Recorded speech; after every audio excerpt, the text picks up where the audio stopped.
আমন্ত্রণ ২১-এর রাতে। আমাদের আজকের বিষয় আল-আকসা বন্ধ করে ট্রাম্পের ধর্মযুদ্ধ। আজকে আমাদের সঙ্গে উপস্থিত আছেন গণমাধ্যম ব্যক্তিত্ব ডাক্তার আব্দুল হামিদ তুষার, আপনাকে স্বাগত জানাচ্ছি। ধন্যবাদ। আমাদের সঙ্গে আছেন জামায়াত নেতা ডক্টর আব্দুল মান্নান, কিন্তু তিনি এখনো আমাদের মাঝে উপস্থিত হননি। আমরা উপস্থিত হলেই তার সঙ্গে আলাপ করব। কিন্তু এই মুহূর্তে আমি আলোচনায় যাবার আগে কয়েকটি বিষয় উল্লেখ করতে চাই। তুষার ভাই, আজকেই প্রথম ত্রয়োদশ সংসদ অধিবেশন শুরু হলো। সেখানে আমরা দেখেছি যে সব রাজনৈতিক দল, সরকারি দল, বিরোধী দল সবাই অংশ নিয়েছে এবং আলোচনা, বেশ প্রাণবন্ত আলোচনায় আমরা দেখেছি এ পর্যন্ত। এবং এর বাইরে আমরা এনসিপিকে দেখেছি যে অবস্থান নিয়েছেন যে তারা ৩ দফা দাবি, রাষ্ট্রপতির অভিশংসন, এবং প্রধানমন্ত্রী তারেক রহমান সংসদে বক্তব্য দিয়েছেন একটি চমৎকার, এবং তিনি বলেছেন যে তিনি আসলে সবার প্রধানমন্ত্রী, এখানে কোনো দল মত কোনো কিছু নেই। আমি সেই বিষয়ে আলোচনায় যাবার আগে আল-আকসার বন্ধ করে ট্রাম্পের ধর্মযুদ্ধ, এই বিষয়ে একটি আলোচনা করতে চাই। পবিত্র রমজান মাসে টানা ১২ দিন ধরে ফিলিস্তিনি মুসল্লিদের জন্য আল-আকসা মসজিদের দুয়ার বন্ধ রেখেছে ইসরায়েল। এ ঘটনার তীব্র নিন্দা জানিয়েছে ৮টি মুসলিম দেশ। দেশগুলো হলো কাতার, জর্ডান, ইন্দোনেশিয়া, তুরস্ক, পাকিস্তান, সৌদি আরব, মিশর ও সংযুক্ত আরব আমিরাত।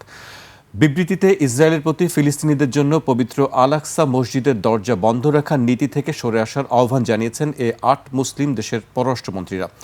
সেই সঙ্গে জেরুজালেমের পুরনো শহরে যাতায়াতে বিদ্যমান বিধিনিষেধ তুলে নেওয়া এবং মুসল্লিদের মসজিদে প্রবেশে যে কোনো বাধা অপসারণের আহ্বান জানানো হয়েছে।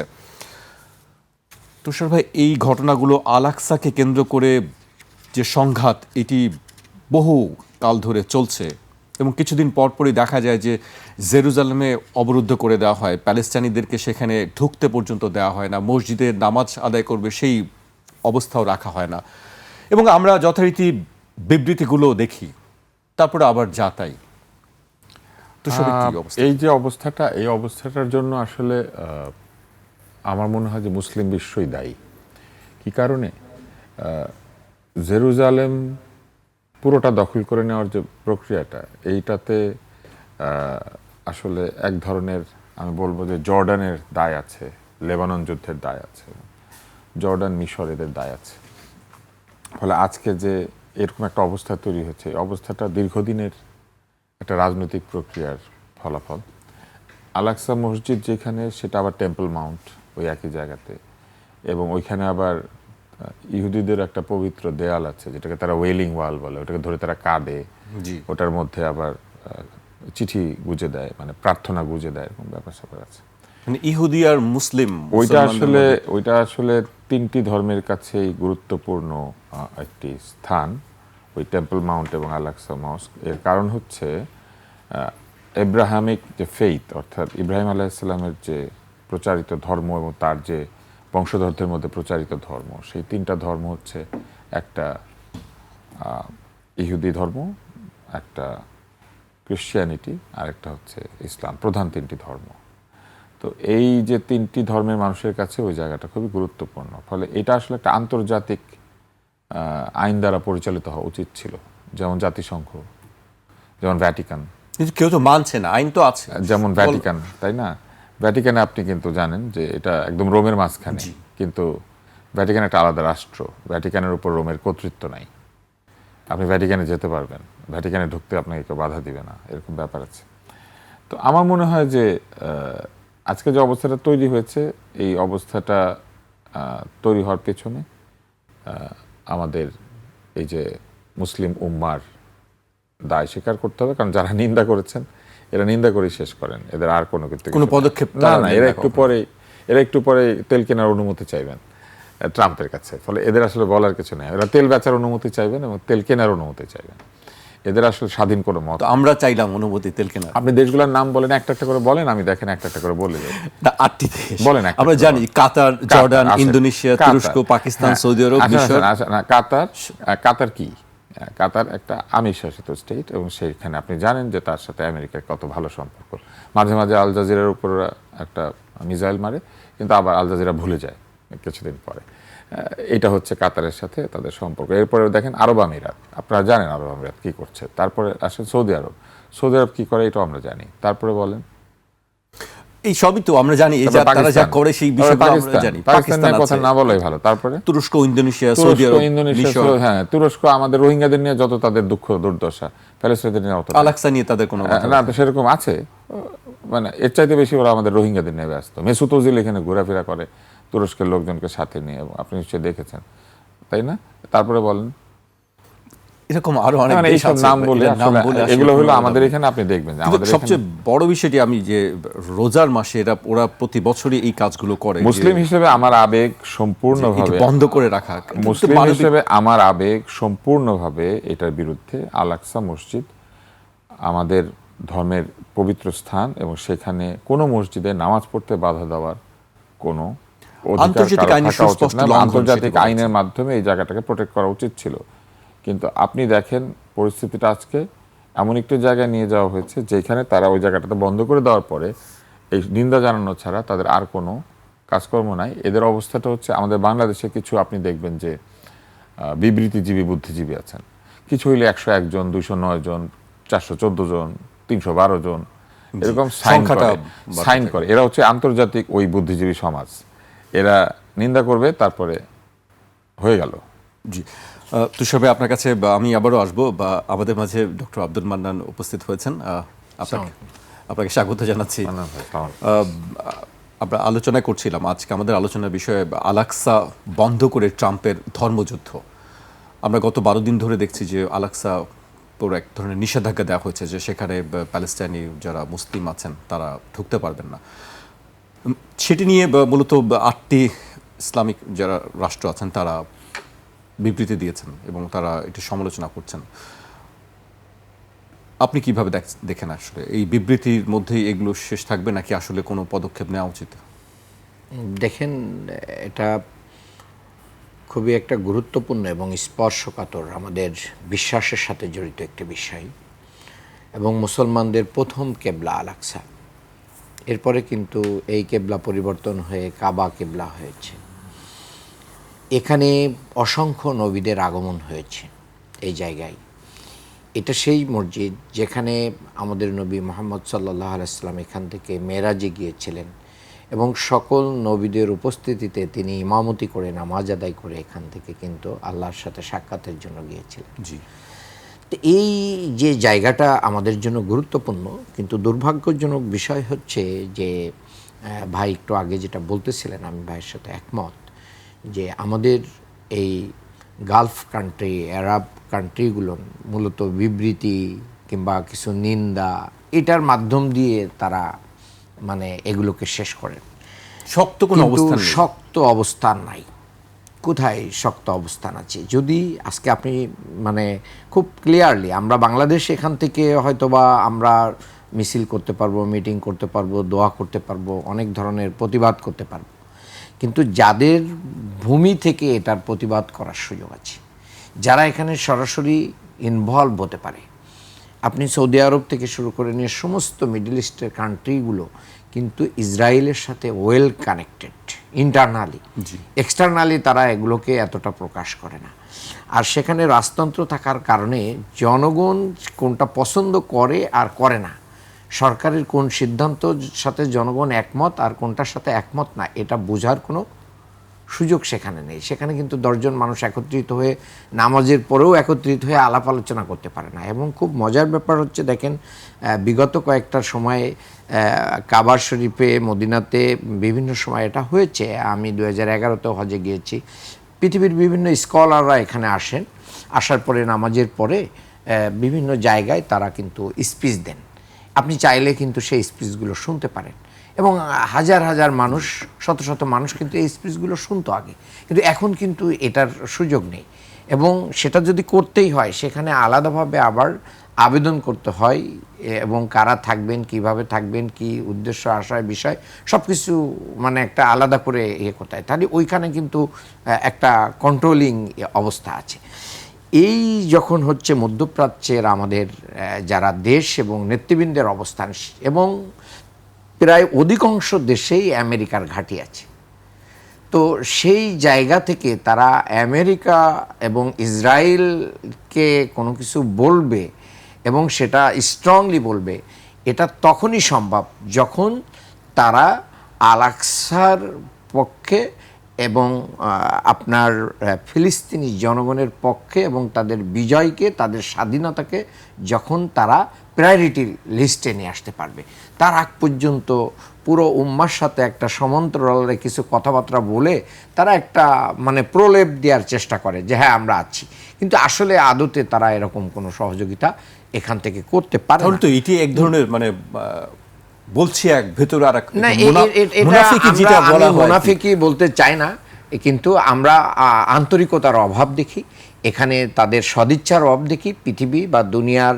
যে বৈষয়িক যে স্বার্থ, এই স্বার্থগুলো তাদেরকে মূল জায়গা থেকে তাদেরকে অন্ধ করে রেখেছে। আমরা মনে করি যে সারা বিশ্বের মুসলমানদের এখানে ঐক্যবদ্ধ হওয়ার জায়গা আছে। বাংলাদেশের সারা বিশ্বের মুসলমানদের ঐক্যবদ্ধ হওয়ার আরও একটা জায়গা আছে ওআইসি। ওআইসির বাংলাদেশের মানুষদের কাছে একটা ব্যাখ্যা আছে, ও আমি আইসি, হ্যাঁ। তাই এরকম তাদের কোনো কি নাই, অথচ এতগুলো মুসলিম রাষ্ট্র তারা যদি একটা অবস্থান নিত এবং পৃথিবীর এই যে তেল সম্পদের একটা বড় জায়গা কিন্তু মুসলমানদের ভিতরে রয়েছে, তারা যদি এখানে একটা ব্যবস্থা নিতে পারতো তাহলে তাদের একটা অর্থনীতি গড়ে উঠতে পারতো, তাদের বাণিজ্য গড়ে উঠতে পারতো। হজকে কেন্দ্র করে সমগ্র বিশ্ব মুসলমানের যে একটা পলিটিক্যাল কনফারেন্স এখানে তৈরি হয়, এটার মাধ্যম দিয়ে তারা যে ঐক্যবদ্ধ একটা মুসলিম বিশ্বকে তারা ধারণ করে নিয়ে যে কোনো জুলুম অন্যায় মুসলমান এবং ইসলাম এবং মসজিদদের বিরুদ্ধে তারা নিতে পারত, কিন্তু তারা সেই জাতীয় সদিচ্ছার তাদের অভাব। মূলত তারা তাদের, আমি মনে করি আমার ব্যক্তিগত মতবাদ, এটা আমি আমার দলীয় দৃষ্টিকোণ থেকে বলছি না, as a teacher, as a citizen, as a Muslim, এটা আমার ব্যক্তিগত মতামতটা হচ্ছে এখানেই যে আমাদের এই মধ্যপ্রাচ্যের যে সমস্ত কান্ট্রিগুলো আছে তাদের কারণেই আজকের এই আল আকসা এবং ফিলিস্তিনি জনগণের ভাগ্যটা ঝুলে আছে। তারা যদি সঠিক ডিসিশন নিতে পারতো এবং সেখান থেকে যদি মানুষ ঝাঁপিয়ে পড়তে পারতো, উইদিন এ মান্থ এই সমস্যার সমাধান হয়ে যেত এবং ইসরায়েল এবং আমেরিকা যত শক্তিশালী হোক না কেন তারা এখান থেকে পিছিয়ে উঠতে বাধ্য হতো। ঝাঁপিয়ে পড়ার আসলে কিন্তু সেই অর্থে দরকার নেই। আমি সরি, আপনাকে প্রশ্ন করার আগেই একটু ঢুকলাম একটু যুক্ত করার জন্য। সেটি হচ্ছে যে পূর্ব জেরুজালেম কিন্তু জর্ডানের অধিকারে ছিল এবং 67 সালে একটা 6 দিনের যুদ্ধের ভিতর দিয়ে ইসরায়েলটা দখল করে নেয়। এটা কিন্তু অধিকৃত এলাকা, কিন্তু আপনি দেখেন এটা ফেরত পাওয়ার জন্য তারা কোনো চেষ্টা করে নাই। তারা একটা অ্যাগ্রিমেন্টের মধ্যে এসেছে যে এই মসজিদের যে অ্যাডমিনিস্ট্রেশন, ইসলামিক অ্যাডমিনিস্ট্রেশন অর্থাৎ ধর্ম সংক্রান্ত এবং মসজিদের যে কর্মকাণ্ড, এইটা কিন্তু এখনো জর্ডান কন্ট্রোল করে। এটা একটা ওয়াকফের মাধ্যমে পরিচালিত হয়। মসজিদের অ্যাডমিনিস্ট্রেশন জর্ডানের কাছে, কিন্তু এলাকার অ্যাডমিনিস্ট্রেশন ইসরায়েলের কাছে। আপনি বুঝতে পেরেছেন? আমার মাথায় আসে না, এবং মানুষ হয়তো ভুল বুঝবে, কারণ আমি একটু আগে যেভাবে বলছিলাম আমি আসলে বিরক্ত এই পুরো ব্যাপারটার উপরে, যে এরকম একটা অবস্থায় আছে। এই জায়গাটা দখল করে নিয়েছে ইসরায়েল, ফেরত পাওয়ার জন্য জর্ডান কোনো চেষ্টা করে নাই। তারা ওয়াকফ পেয়ে খুশি এবং ওয়াকফ পরিচালনা করছে। আরব লীগও আছে এখানে, আরব লীগও আছে, সবাই আছে, কিন্তু তারপরে এই যে বলেন এই কালেকটিভ ব্যর্থতা, না। তাদের যে কালেকটিভ ব্যর্থতা, সেটার জন্য আমাদের এখানে বসে টকশো করতে হয়, আর তারা একটা বিবৃতি দিয়ে বিদায় নিয়ে নেয় যে আমি বিবৃতি দিয়েছি, আমি কত ভালো রে। এই যে অবস্থাটা তারা তৈরি করেছেন, এটা আসলে গ্রহণযোগ্য না। এবং এই ধরনের ধর্মীয় স্থান, পবিত্র স্থান, যা কিনা সকল ধর্মের মানুষের কাছে পবিত্র, সেই স্থানে গমনাগমন নিষিদ্ধ করছে যুদ্ধোন্মাদ কিছু ব্যক্তি, যারা যুদ্ধ ছাড়া কিছু বুঝে না, এবং সেইটা তারা ওই কথাটুকু পর্যন্ত বলতে পারছেন না। আপনি কি মনে করেন এই পুরো পরিস্থিতি থেকে কি বাংলাদেশও খুব বাইরে রয়েছে? আমরাও কি ঠিক জোরালো কণ্ঠে কিছু বলতে পেরেছি? আমরা পারছি না। কেন? কারণ ইউনূস সাহেব একটা চুক্তি সাইন করে গিয়েছেন। সারা দুনিয়াতে এই কাহিনীটাই চলছে। আজকে উনি মজা করে সংসদে বক্তৃতা শুনছেন। আমি আপনাকে অনুষ্ঠানের মাধ্যমে বলি, জীবনে উনি একটা বিবৃতি দিয়েছেন, একটা বিবৃতিতে সই করেছেন পর্যন্ত। উনি রোহিঙ্গাদের জন্য সই করে, উনি প্যালেস্টাইন, গাজা এটা নিয়ে জীবনে কোথাও কথা বলেছেন? উনি বলবেন না। কারণ আমরা যেমন আমাদের দেশে স্বাধীনতা পদক দিই, যুক্তরাষ্ট্রের স্বাধীনতা পদক উনি পাইছেন, এবং এই কথাগুলা আমরা বলার অধিকাংশ লোক বলে না, পর্যন্ত চুপ করে থাকে। এই চুপ করে থাকার চাইতে অপরাধ আর কিছু হয় না। আপনি তো বলছেন, আপনার মাধ্যমে আমরা জানতে পারছি অনেক কিছু। তুষার ভাই, আরেকটি বিষয় যে এটার সঙ্গে ট্রাম্পের ধর্মযুদ্ধ, ট্রাম্প না ইসরায়েল আমেরিকার ধর্মযুদ্ধ। আমরা যদিও জানি যে ট্রাম্পের ধর্ম তত্ত্ব খুব বেশি তিনি একটি বিশ্বাস করেন না, কিন্তু তারপরে আমরা সম্প্রতি দেখেছি ট্রাম্প বাইবেল হাতে নিয়ে শপথ করছেন, এরকম একটি ছবি দেখেছি ট্রাম্পের, দেখেছি ওখানে শপথ করতে হয়। তারপরে ভাইস প্রেসিডেন্ট দেখেছি, মার্কো রুবিওকে দেখেছি, আমরা দেখেছি। এবং আমি একটু এই ইরান যুদ্ধ নিয়ে আমি তাদের বাইবেলে হাত রাখতে হয়। জি, আমি ইরান যুদ্ধ নিয়ে তাদের একটি বক্তব্য উল্লেখ করতে চাচ্ছি। যুক্তরাষ্ট্রের একটি সামরিক ইউনিটের কমান্ডার গত সোমবার ব্রিফিংয়ে কর্মকর্তাদের বলেছেন ইরানের সঙ্গে যুদ্ধ নাকি ঈশ্বরের পরিকল্পনারই অংশ। তার মতে প্রেসিডেন্ট ডোনাল্ড ট্রাম্পকে যিশু বেছে নিয়েছেন ইরানে সেই আগুন জ্বালানোর জন্য যেখান থেকে আর্মাগেডনের শুরু হবে। এটা কে বলেছে? এটা হচ্ছে যারা ইরানে যুদ্ধ করছে তাদের এক সামরিক কমান্ডার, তার সোলজারদেরকে তিনি এটা ব্রিফ করছেন, মানে ধর্ম যুদ্ধ দিয়ে তাদেরকে উদ্বুদ্ধ করার চেষ্টা করা হচ্ছে। এবং যিশুর পৃথিবীতে ফিরে আসার পথ তৈরি হবে। খ্রিস্টান বিশ্বাস অনুযায়ী আর্মাগেডন হচ্ছে শেষ সময়ের এক চূড়ান্ত যুদ্ধ। বাইবেলের রেভেলেশন গ্রন্থে বলা হয়েছে পৃথিবীর শেষ দিকে ভালো ও মন্দ শক্তির মধ্যে একটি বড় যুদ্ধ হবে। এই যুদ্ধকে আর্মাগেডন বলা হয়। অনেকের বিশ্বাস এই যুদ্ধের পর যিশু ফিরে আসবেন এবং পৃথিবীতে নতুন শান্তির যুগ শুরু হবে। এবং সেই বিষয়টি নাকি বলা হচ্ছে যে ট্রাম্পের মাধ্যমেই নাকি এটি শুরু হবে, এটি তাদেরকে বোঝানো হচ্ছে। বিষয়গুলি খুবই অদ্ভুত যে ধর্মকে টেনে নিয়ে এরকম একটি জায়গায় এসে আমাদেরকে এরকম আলোচনা করতে হচ্ছে, কিন্তু এই বিষয়গুলি আসলে আমার মনে হয় যে এত স্বল্প পরিসরে আলোচনা করার জায়গা না। তবে এই বিশ্বাস রয়েছে মধ্যপ্রাচ্যের বিভিন্ন ধর্মাবলম্বীদের মধ্যে, এবং মধ্যপ্রাচ্য থেকে উৎসারিত যে ধর্মগুলি রয়েছে তাদের মধ্যে এই বিশ্বাস রয়েছে, এবং তারা এই ধরনের বিশ্বাসের বশবর্তী হয়ে আপনি যদি ইন্টারনেটে যান তাহলে দেখবেন নানা ধরনের গ্রুপ রয়েছে যারা এই আর্মাগেডনের জন্য প্রস্তুতি নেয়, যারা লাল গরু খোঁজে, লাল গরু কোরবানি করবে, এই জন্য একটা প্রকৃত রেড কাউ খোঁজে। তো এরকম বিষয়াবলী রয়েছে। তো অতএব এগুলো নিয়ে এই আলোচনার জায়গা আসলে এই টকশো না, কিন্তু এই প্রক্রিয়াটি অত্যন্ত ভয়ঙ্কর এই জন্য যে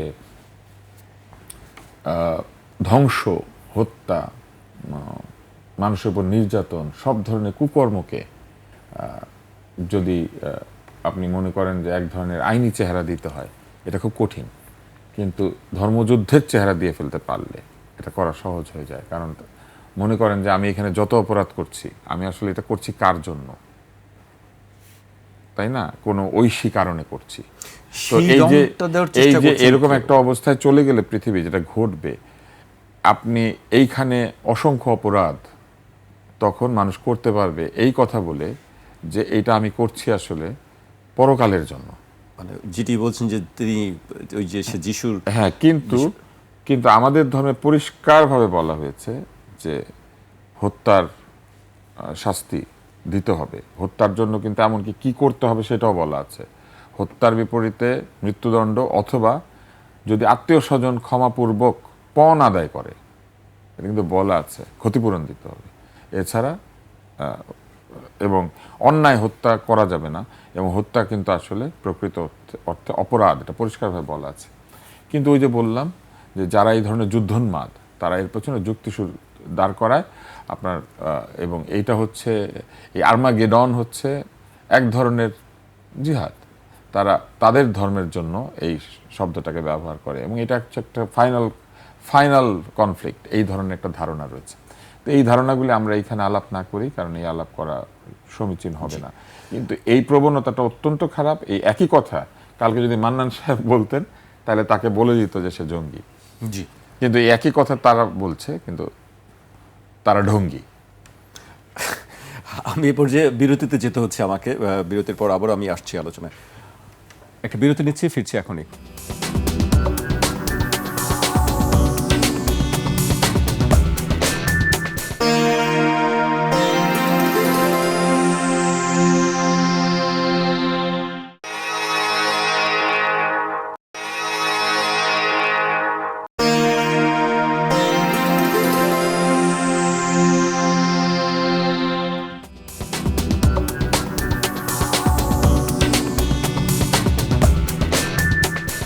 বিরতির পর আবার স্বাগত। আপনারা দেখছেন ২১ রাত।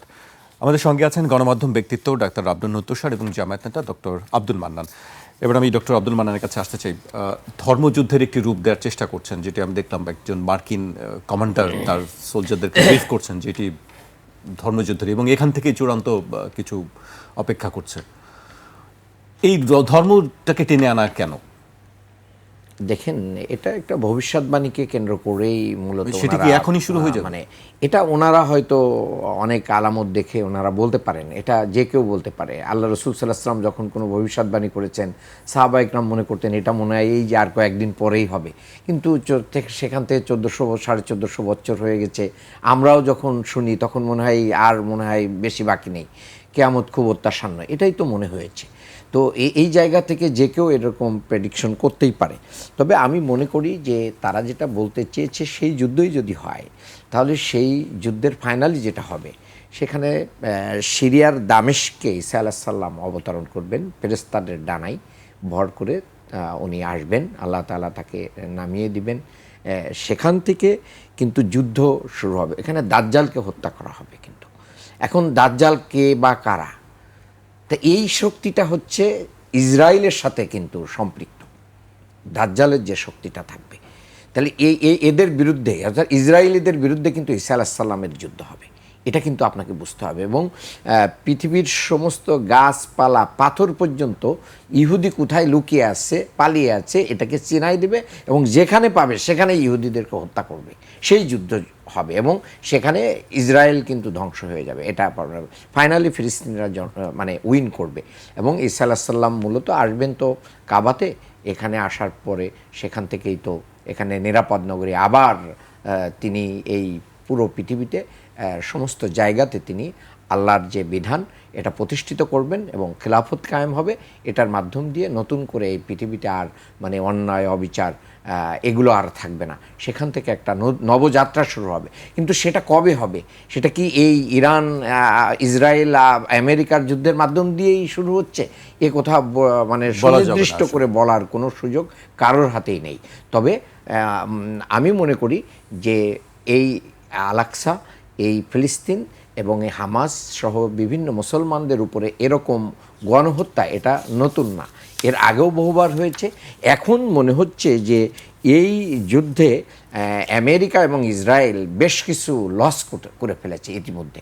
এখন লস করে এটাকে রিকভারি করার জন্য এটাকে একটা ধর্মযুদ্ধের রূপ দেওয়ার জন্য চেষ্টা করতেছে। সেখান থেকে এক ধরনের ধর্মীয় নেতাদের মানে কি পেতে চাচ্ছেন, কৃপা পেতে চাচ্ছেন। সেই কৃপার মাধ্যম দিয়ে তারা মানুষের কাছে তুলে ধরতে চাচ্ছেন, তাদের নিজেদের জনগণের কাছে, যে না, আমরা মূলত এটা একটা ধর্মযুদ্ধই করতেছি। তো মূলত এই যে হাজার হাজার কোটি টাকা তাদের লস হচ্ছে এবং তারা এখান থেকে তড়িঘড়ি একটা যে মানে সমাধান চেয়েছিল, সেই সমাধানটা কিন্তু আনতে পারে না। এবং যুদ্ধ কবে শেষ হবে? আমেরিকা চেয়েছিল যে এমনভাবে আক্রমণ করেছে সেখানে ইরানের রিজিম পরিবর্তন হবে, গভর্নমেন্টের, কিন্তু সেই রিজিমটা পরিবর্তন হয় নাই। খোমেনির উত্তরসূরিরাই কিন্তু আবার ক্ষমতায় আসছে, সো দ্যাট এখানে তাদের সেই মানে কি আশা পূরণ হয় নাই। একইভাবে ইরানের পাশে তারা মনে করেছিল গালফ কান্ট্রি, আরব কান্ট্রিগুলো সবাই শেষ হয়ে যাবে এখান থেকে, কিন্তু ইরান অব্যাহতভাবে আরব কান্ট্রিগুলোর যে সমস্ত জায়গায় ঘাঁটি ছিল আমেরিকার, সেই ঘাঁটিগুলোতে আক্রমণ করলেও ওই জায়গা থেকে কিন্তু ইরানে কোনো আক্রমণ করা হয় নাই। এটা কিন্তু একটা বড় পাশাপাশি রাশিয়া এবং চায়না সেখানে, এবং কোরিয়া, উত্তর কোরিয়া, তারা কিন্তু আবার ইরানের পাশে দাঁড়িয়েছে। এই জায়গায় বিশ্ব ব্যবস্থা কিন্তু একটা ভারসাম্যপূর্ণ জায়গায় এসে আমেরিকা এবং ইসরায়েল পিছু হটার একটা লাইনে যাচ্ছে, এবং সেই জায়গাটাকে একটা রূপ দেওয়ার জন্য এখন ধর্মযুদ্ধ হিসেবে কিছুদিন যদি তারা কন্টিনিউ করতে চায় করতে পারে।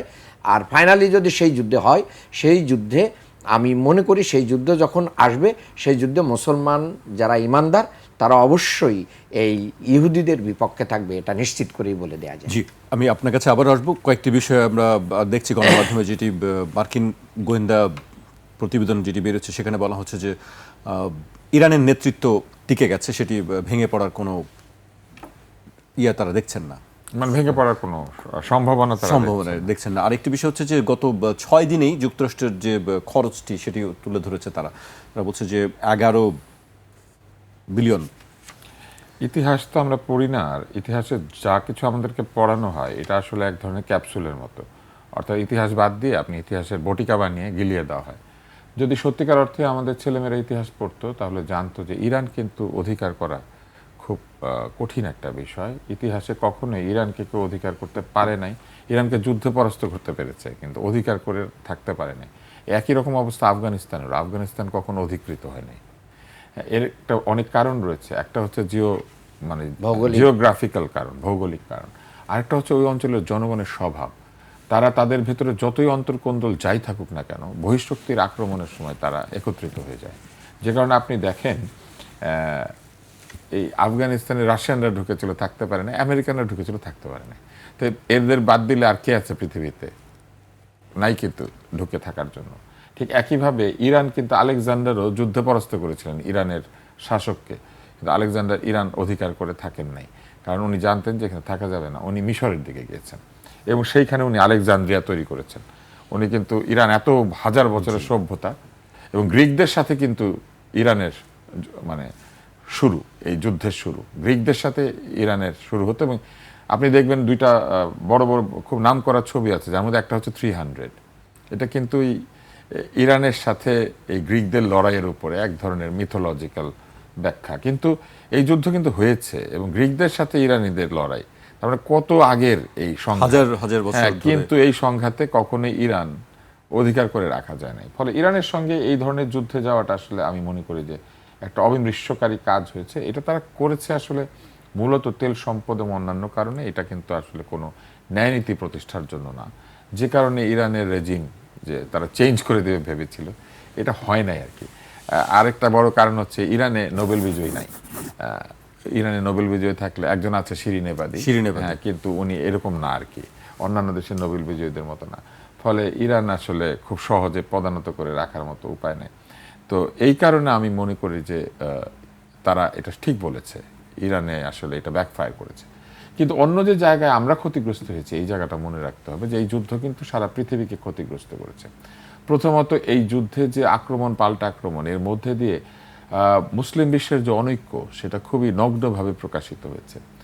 আমাদের মুসলিম উম্মা বলতে আমরা যা বুঝি, ধর্মীয়ভাবে আমরা যত নৈকট্য অনুভব করি, আমাদের শাসকরা সেই নৈকট্যের মধ্যে নাই। তারা প্রতিবেশী হওয়ার পরেও তারা একে অন্যের সঙ্গে এক ধরনের শত্রুতার পরিবেশে বসবাস করেন। আরেকটি জিনিস যেটি বোঝা গিয়েছে সেটি হচ্ছে যে একপাক্ষিক, এক পরাশক্তি ভিত্তিক যে পৃথিবী, এই পৃথিবীতে পৃথিবী আসলে এক ধরনের জিম্মি শক্তি দিয়ে পৃথিবীকে এখনো আগের মতোই অধিকার করে রাখা যায়। এই যে জাতিসংঘ বলেন, এই যে OIC বলেন, এই যে বড় বড় নানান ধরনের সংস্থাগুলি বলেন, ইউরোপিয়ান ইউনিয়ন বলেন, গরিবের বেলায় এদের সমস্ত আইন আসে। গরিবের জন্য তাদের যেমন দরদের অন্ত নাই, আবার গরিবকে আইন মানানোর চেষ্টায় তাদের কোনো কোনো অন্ত নাই। তারা গরিবকে সবসময় নিয়মের মধ্যে রাখবেন, কিন্তু নিজেরা সেই আইন ভঙ্গ করলে একে অন্যের সমালোচনাটা পর্যন্ত এমন এক ভাষায় করেন যে ভাষাটা শুনলে মনে হয় যে আসলে উৎসাহ দেওয়া হচ্ছে। পৃথিবীর রাজনৈতিক পতন এবং রাজনৈতিক সংস্কৃতি, রাজনৈতিক শৃঙ্খলা, এটার যে একটা ভয়াবহ পতন ঘটেছে, এবং এই পতনটা যে এত নগ্ন, এটাও প্রকাশিত হয়েছে। একটা সময় আপনার নিশ্চয়ই মনে আছে যে অন্তত কিছু না হোক নিরাপত্তা পরিষদে বৈঠক আহ্বান করা হতো, সেইখানে এক দেশ আরেক দেশের বিরুদ্ধে ভিটো দিত। যখন আমাদের মুক্তিযুদ্ধ হয় তখন কিন্তু এই অঞ্চলে, এই ভারত মহাসাগর থেকে বঙ্গোপসাগরের দিকে যুদ্ধজাহাজ আসার সম্ভাবনা দেখা দিয়েছিল, কিন্তু তখন ভিটো অ্যাপ্লাইড হয়েছিল। এরকম বিভিন্ন সময়, ভিয়েতনাম যুদ্ধের সময় ভিটো অ্যাপ্লাইড হয়েছে বিভিন্ন জায়গায়। যে ভিটো ক্ষমতা, তো ভিটো দেখি না, না দেয় আমরা জানি না আসলে, বুঝতে পেরেছেন? ফলে এই যে ভিটো যে একটা অকার্যকর বিষয়ে পরিণত হয়েছে, এইটাও কিন্তু আমাদের সামনে পরিষ্কার হয়েছে। জাতিসংঘের মানব বিষয়ক যে সংস্থাগুলি আছে, যেমন বিশ্ব স্বাস্থ্য সংস্থা, যেমন মনে করেন ইউনেস্কো, এইগুলি থেকে একতরফাভাবে টাকা প্রত্যাহার করে একটা দেশ বেরিয়ে যাচ্ছে, কিন্তু জাতিসংঘের সদর দপ্তরটা সেই দেশের মাঝখানে। কিন্তু এটা নিয়ে বিশ্বের বুদ্ধিজীবীদের কোনো মাথা ব্যথা নেই। বিশ্বের বুদ্ধিজীবীরা ব্যস্ত থাকেন এমন সব অধিকার নিয়ে, যে অধিকারগুলি আসলে সাংস্কৃতিকভাবে এক এক দেশে এক এক রকম। কিন্তু তারা এই যে সারা পৃথিবীর যে মানুষের নিরাপত্তার অধিকার, যেটা একটা কমন মানবাধিকার, সেইটা নিয়ে তাদের কোনো মাথা ব্যথা নাই। আজকে কোথায় এই যে সমস্ত বিবৃতি দানকারীরা, বিশ্বের বড় বড় লেখকেরা, যারা কিনা ইরানে মানবাধিকার লঙ্ঘিত হলে বের হয়ে এসে সাইন করেন, কিন্তু আজকে যে সারা পৃথিবীর মানবাধিকার লঙ্ঘিত হচ্ছে এটা নিয়ে তাদের কোনো মাথা ব্যথা নাই কেন? ফলে আমি মনে করি যে এই যে যত কথাবার্তা হচ্ছে না, এই যে আর্মাগেডন, তারপরে ধর্মযুদ্ধ, নানান কথাবার্তা হচ্ছে না, এই সব কিছুর বাইরে সবচেয়ে বড় যে বিষয়টি আমাদের সামনে উঠে এসেছে সেটি হচ্ছে মানবতা ভুলুণ্ঠিত হয়েছে এবং পৃথিবীতে মানবতা আসলে মৃত। মানবাধিকারের বিষয়টি হচ্ছে বড়দের কর্তৃক প্রযুক্ত ছোটদের উপরে এক ধরনের আইন, যেটা তাদের যখন প্রয়োজন হয় তখন ওইটা মানবাধিকার, আর তারা যখন সেটাকে আমাদের উপরে খাটান, নিজেদের জোর খাটান, সেটা দানবাধিকার। তো পৃথিবীতে দানবাধিকার জয়ী হচ্ছে, মানবাধিকার পরাজিত হচ্ছে, এবং এটা একটা অন্ধকার সময়। সেই অন্ধকার সময়ে বিবেকবান মানুষদের একটাই করার জায়গা ছিল, সেটা হচ্ছে কথা বলা। দুর্বলতম ঈমান হচ্ছে ঘৃণা করা। এটা রাসূলুল্লাহ সাল্লাল্লাহু আলাইহি ওয়াসাল্লাম একটা হাদিস আছে যে আপনি কিছুই করতে পারছেন না, ঘৃণা করছেন মনে মনে, এটা হচ্ছে দুর্বলতম। আর মধ্যম জায়গা হচ্ছে আপনি কিছু পারছেন না, শক্তি নাই, অন্তত কথা বলছেন, আপনি অন্তত আপনার অবস্থানটা বলছেন যে আমি এটা পছন্দ করি না, আমি এটা অন্যায় বলে মনে করি। ওই জায়গাটা তো আমরা নাই। তাহলে আমরা আসলে কোথায় আছি? না আমরা ঘৃণা করছি, না আমরা কথা বলছি, অথচ আমাদের কিন্তু এটা প্রতিহত করার জায়গা ছিল, কিন্তু আমরা তো প্রতিহত করতে পারছি না। উল্টা কেউ প্রতিহত করলে তাকে বরং নিরস্ত করার চেষ্টা করি। তো এরকম একটা সমাজে আমরা প্রবেশ করার কারণে আমি মনে করি এটা একটা অন্ধকার সময়, আমাদের চারপাশে অন্ধকার আছে। আমাদের বাংলাদেশের মানুষের এখন প্রথম যে কাজটি করা দরকার সেটা হচ্ছে আমাদের নিজেদের সমাজে যেন আমরা সেই ঐক্যটা তৈরি করতে পারি, যেখানে বাইরের কোনো মানুষ এলে আমরা তাকে এখানে জায়গা না দিই এবং আমরা বাইরের মানুষদের আমাদের উপরে প্রভুত্ব করতে না দেই। প্রকৃত অর্থেই যদি আমরা আধিপত্যবাদের বিরুদ্ধে কথা বলি, যদি আজকে যে শরীফ ওসমান হাদির নামে শোক প্রস্তাব নেওয়া হয়েছে, কিন্তু সত্যিকার অর্থে কি আমরা আধিপত্যবাদের বিরুদ্ধে যেসব কথা বলি সেটা করতে পারছি? আমার এতটুকুই চাওয়া, যদি আমরা সেটা পারতাম। বাংলাদেশ সহ 16 দেশের বিরুদ্ধে বাণিজ্য তদন্ত শুরু করেছে যুক্তরাষ্ট্র, আসতে পারে নতুন শুল্ক। আমি তুষার ভাইয়ের কাছে আবারও আসবো, আমি পর্যায়ে ডক্টর আব্দুল মান্নানের কাছে আসতে চাই। আপনি ইরানের অবস্থা কি দেখছেন? আসলে এটির শেষ কোথায়? আমরা দেখছি যে যুক্তরাষ্ট্র এক ধরনের পিচ টান দেওয়ার একটা অবস্থায় আছে, আবার দেখছি যে সে তার বোমারু বিমান তৈরি করছে, যে বাংকারে যে অভ্যন্তর আছে সেখানেও তারা হিট করতে চায়। মানে আরও ক্ষয়ক্ষতি কি আমরা দেখার জন্য অপেক্ষা করছি? এটা তো তাদের যে প্রাথমিক পরিকল্পনা যুক্তরাষ্ট্র এবং ইসরায়েল, এটা ভেস্তে গেছে, এটা পরিষ্কার গোটা বিশ্ববাসীর সামনে। এবং ইরানকে যে ধাক্কা দিয়েই ফেলে দেয়া যায় না, এটা ইরান আবার প্রমাণ করেছে। তাদের সর্বোচ্চ নেতা সহ দেশ পরিচালনায় যারা মানে লিডিংয়ে থাকেন তাদেরকে হত্যা করা হয়েছে। এবং কাসেমি থেকে শুরু করে নিয়ে পর্যায়ক্রমে তাদের সেনার ভিতরে একটা বড় পর্যায়ে, উচ্চ পর্যায়ের সেনা অফিসারদেরকে হত্যা করা হয়েছে। এত কিছুর পরেও যে তারা ফিরে দাঁড়িয়ে যুদ্ধ করতে পারবে, এটাই তো জনগণ প্রথম দিকে বিশ্বাস করতে পারে নাই। সেই জায়গা থেকে কিন্তু তারা স্টার্ট করেছে 5000 বছরের একটা সভ্যতা। এবং তুষার ভাই বলেছেন যে এখানের যে ভৌগোলিক অবস্থান, পাহাড় দিয়ে ঘেরা, চাইলেই যে কেউ এখানে কিন্তু ফাইনালি আপনি কয়দিন এই বিমান হামলা চালাবেন, কয়দিন এই ক্ষেপণাস্ত্র ছুড়বেন, ফাইনালি আপনাকে যুদ্ধ করতে হলে তো আসতে হবে, স্থল যুদ্ধে আসতে হবে। তো স্থল যুদ্ধে এসে এখান থেকে মানে কিছু অ্যাচিভ করার কোনো সুযোগ আমেরিকা এবং ইসরায়েলের আছে বলে মনে হয়। ইতিমধ্যেই আবার ইসরায়েলেরা তাদের দেশ ছাড়া শুরু করেছে, ব্যাপকভাবে দেশ ছাড়তেছে। কেন? সেখানে তারা নিরাপদ না। ইরান যে বোমাগুলো ফেলাচ্ছে এখন ইসরায়েলে, সেগুলো এখন বাংকার পর্যন্ত পৌঁছায় যাচ্ছে, নিচেই তারা আর নিরাপদ থাকতে পারছে না। এবং তাদের স্যাটেলাইট সমস্ত সিস্টেমগুলোকে তারা ধ্বংস করে দিচ্ছে। গুরুত্বপূর্ণ জায়গা আমেরিকার যে লস হয়েছে এই যুদ্ধে, এটা তো তারা স্বীকার করছে না। আমেরিকার যে মিডল ইস্টের সমস্ত জায়গা তছনছ করে দিয়েছে ইরান। এবং আমেরিকা ইসরায়েল চেয়েছিল যে এইগুলো তছনছ করার পরে সমস্ত মিডল ইস্ট মিলে হচ্ছে যুদ্ধটা শুরু করবে হচ্ছে ইরানের বিরুদ্ধে, কিন্তু সেটা শুরু করতে না করাটা এবং সেটা না পারাটা, এটাও এক ধরনের ইরানের বিজয়। এবং ইরান কিন্তু বলছে যে তোমাদের সাথে আমাদের কোনো কি নেই, শত্রুতা নেই। তাহলে এখানে কিন্তু ট্রাম্প আবার বলার চেষ্টা করেছে যে ইরান মিডল ইস্টের কাছে কি ক্ষমা চেয়েছে। এটা ক্ষমা চায় নাই, বলছে যে তোমাদের পরে এনে তোমাদের এখানে যে ঘাঁটিগুলো আছে এই ঘাঁটিগুলো কী করে দিয়েছি, আমরা রিমুভ করে দিয়েছি। এর মাধ্যম দিয়ে আমরা মনে করতে পারি যে ইরান এই সভ্যতা বারবার অনেকেই নস্যাৎ করার চেষ্টা করছে। পৃথিবীর এই পার্সিয়ানদের এই ইতিহাস বিশ্ব বিজয়ের ইতিহাস, এক সময়কার পরাশক্তি ছিল কিন্তু ইরান। কাজেই এটাকে এভাবে চাইলেই মানে উড়িয়ে দেওয়া যাবে না। উড়িয়ে দেওয়া সম্ভব আপনার না। কাছে আমি আসবো। আমি তুষার ভাই অন্য প্রসঙ্গে আসি। আজকে সংসদ অধিবেশনের যাত্রা শুরু হয়েছে। আমি প্রধানমন্ত্রীর বক্তব্য একটু উল্লেখ করতে চাই। সংসদ নেতা তারেক রহমান বলেন, প্রধানমন্ত্রী হিসেবে আমি দল, মত, ধর্ম, বর্ণ নির্বিশেষে দেশের জনগণের প্রতিনিধিত্ব করছি। আমার রাজনীতি দেশ এবং জনগণের স্বার্থ রক্ষা করার রাজনীতি। এই লক্ষ্য অর্জনে আমি গণতান্ত্রিক জনগণের সমর্থন এবং সহযোগিতা চাই। এই মহান জাতীয় সংসদের সকল দলের নির্বাচিত প্রতিজন সংসদ সদস্যের সমর্থন এবং সহযোগিতা চাই। এটা চমৎকার একটি বক্তৃতা। মানে এই লাইনগুলি খুবই সুন্দর।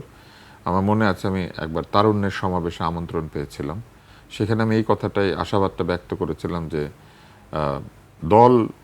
দলের সদস্যদের, কিন্তু দেশ যেমন সবার, তেমনি মানুষ যখন নির্বাচিত হয় এমপি এবং অন্যান্য পদে, এবং বিশেষ করে প্রধানমন্ত্রী, তিনি সবার।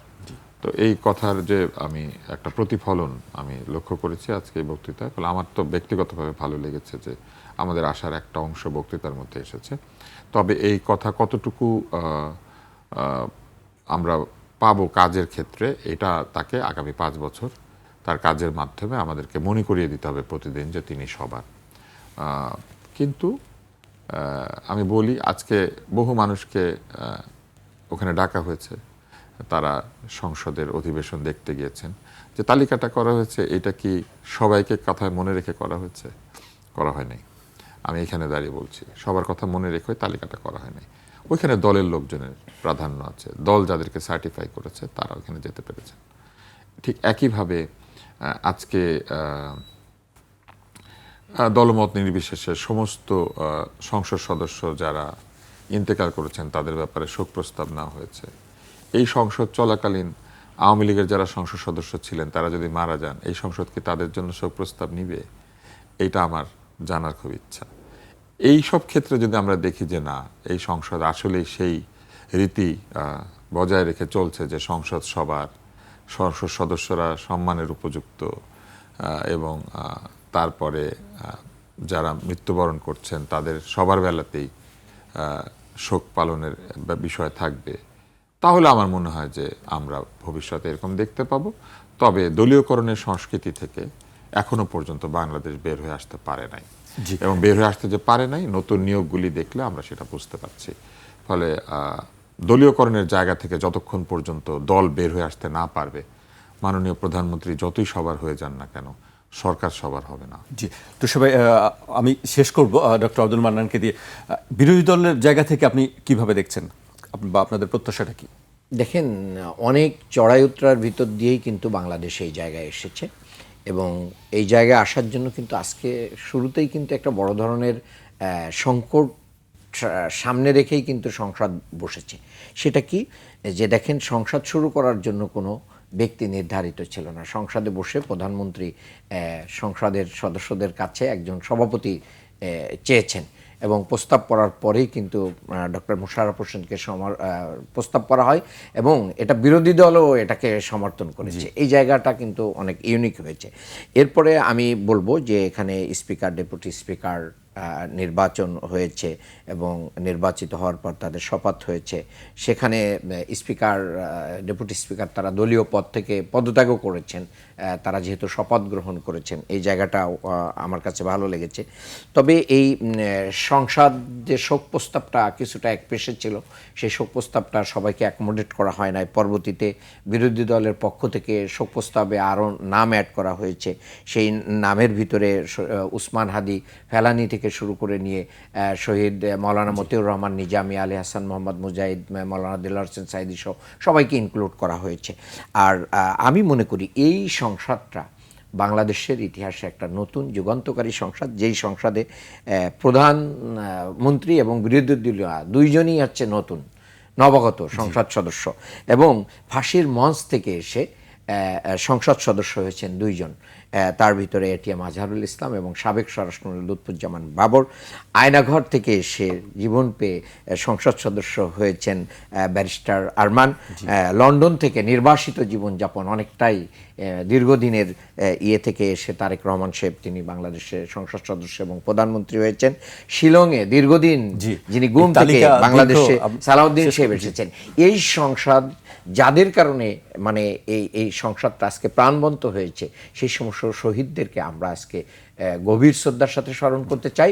এই সংসদ তাদেরকে মনে রাখুক, বাংলাদেশকে মনে রাখুক, বাংলাদেশের জনগণকে মনে রাখুক, বাংলাদেশের জনগণের আকাঙ্ক্ষা পূরণ করুক, সেটাই আমাদের প্রত্যাশা। আমরা সেটি সামনে নিশ্চয়ই দেখতে পাবো, সেই আকাঙ্ক্ষা যেন পূরণ হয়, আমরা সেই প্রত্যাশাই রাখি। আপনাদেরকে অনেক ধন্যবাদ আমাদেরকে সময় দেওয়ার জন্য। আজ এখানেই শেষ করছি, আবার দেখা হবে রোববার ঠিক রাত 12টায়।